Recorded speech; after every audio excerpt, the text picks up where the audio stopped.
Assalamualaikum warahmatullahi wabarakatuh. Halo sahabat ASN, kembali lagi dengan saya Aziz Aulia, peserta laksana Angkatan 2 dengan jabatan Analis Kebijakan Ahli Pertama di UPTD RSUD Dr. Zubair Mahmud. Pada video kali ini, saya akan memaparkan kegiatan aktualisasi saya selama masa habituasi. UPTD RSUD Dr. Zubair Mahmud ID merupakan rumah sakit umum daerah milik pemerintah Kabupaten Aceh Timur yang berstatus rumah sakit tipe B dan berfungsi sebagai rumah sakit rujukan utama bagi masyarakat Aceh Timur dan sekitarnya. Dalam menjalankan tugasnya, rumah sakit ini menyediakan berbagai layanan kesehatan, mulai dari pelayanan gawat darurat 24 jam, rawat jalan, rawat inap, pelayanan medis, dan lain sebagainya. Untuk mendukung penyelenggaraan pelayanan kesehatan yang optimal, rumah sakit didukung oleh berbagai sumber daya, baik sumber daya manusia, sarana, dan prasarana, maupun aset tetap yang meliputi gedung, peralatan medis, dan non-medis, kendaraan operasional, serta inventaris lainnya. Oleh karena itu, pengelolaan aset yang tertib, akuntabel, dan efisien menjadi salah satu faktor penting dalam menjaga kualitas pelayanan kesehatan serta mendukung keberlangsungan operasional rumah sakit. Sahabat ASN sekalian, banyak bagian yang ada di rumah sakit. Di antaranya adalah bagian aset rumah sakit.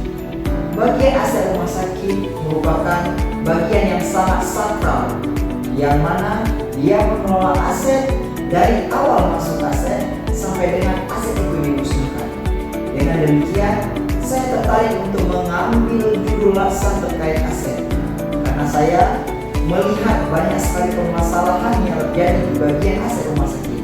Adapun tema laksana saya adalah optimalisasi penertiban administrasi aset melalui pemanfaatan Google Form dan Google Sheet di UPTD RSUD Dr. Zubair Mahmud ini.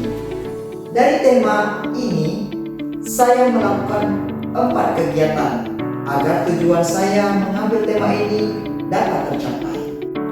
Kegiatan pertama adalah konsultasi dan koordinasi awal dengan mentor terkait rencana aktualisasi. Kegiatan konsultasi dan koordinasi awal dengan mentor merupakan tahap awal dalam pelaksanaan aktualisasi yang bertujuan untuk memperoleh arahan, masukan, dan persetujuan terkait isu yang akan diangkat serta rencana kegiatan yang akan dilaksanakan. Kegiatan yang kedua adalah penyiapan dan pendataan aset rumah sakit pada bagian manajemen.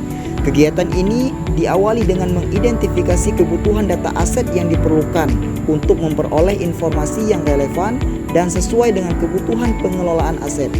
Selanjutnya, dilakukan pengumpulan data awal aset dari setiap unit kerja pada bagian manajemen, meliputi informasi mengenai nama barang, jumlah, lokasi, kondisi, dan data pendukung lainnya. Setelah data terkumpul, dilakukan penyusunan format pendataan aset menggunakan Google Form dan Google Sheet sebagai media pendataan berbasis digital yang memudahkan proses pengumpulan, pengolahan, dan penyimpanan data. Adapun kegiatan ketiga adalah perancangan administrasi inventaris aset berbasis digital. Kegiatan ini diawali dengan menganalisis kebutuhan informasi administrasi aset guna menentukan jenis data yang diperlukan dalam proses inventarisasi dan pengelolaan aset. Selanjutnya, dilakukan perancangan mekanisme input dan pengelolaan data aset agar proses pencatatan, pembaruan, dan pemantauan data dapat dilakukan secara sistematis dan berkelanjutan. Dan yang terakhir adalah implementasi pendataan, evaluasi aset, dan pembuatan laporan aktualisasi. Kegiatan ini diawali dengan sosialisasi kepada pihak ruangan yang bersangkutan dan setelah itu melakukan input data aset melalui Google Form berdasarkan data yang telah dikumpulkan dari masing-masing unit kerja. Selanjutnya, data yang masuk diintegrasikan ke dalam Google Sheet sehingga seluruh informasi aset dapat tersusun dalam satu basis data yang terpusat dan mudah diakses. Setelah proses integrasi data selesai, dilakukan evaluasi dan pengecekan data aset untuk memastikan kelengkapan, kesesuaian, dan keakuratan informasi yang telah diinput. Sahabat ASN semua, demikianlah kegiatan aktualisasi saya selama masa habituasi. Semoga apa yang saya lakukan ini bisa bermanfaat minimal untuk diri saya sendiri dan yang terpenting adalah untuk rumah sakit. Demikian yang dapat saya sampaikan. Mohon maaf jika ada kalimat yang salah. Akhirul kalam. Assalamualaikum warahmatullahi wabarakatuh.